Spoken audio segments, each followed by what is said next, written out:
Hi everyone, this is Books and Bourbon, and today I want to focus on a book that I just recently finished this morning called The Mill on the Floss by George Eliot.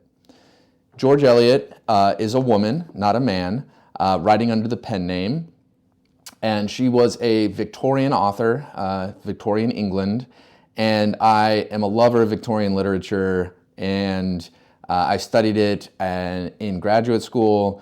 And George Eliot was just one of my favorites. I think she's a wonderful author, much different than maybe a Dickens or some other Victorian authors that deal in caricatures as opposed to really rich characters. All of the characters within George Eliot's novels, the primary and supporting characters, are all very complex. They're all fully formed individuals with personalities, unique struggles. And The Mill on the Floss is just a really great example of that kind of complexity. It digs deep into the rural setting and what it means to grow up within a fundamentally hypocritical Victorian society. So the heroine of this book, Maggie Tulliver, is just such a rich character. There's so much to love, and this book will break your heart multiple times, including the ending.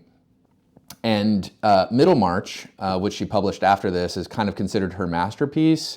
And I read that before I read this, and I can just see a lot of the seeds of what eventually became Middlemarch kind of germinating in this book.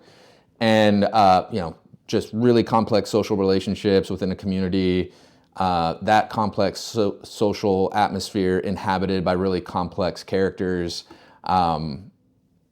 division, struggle, these are all really major themes within George Eliot's work.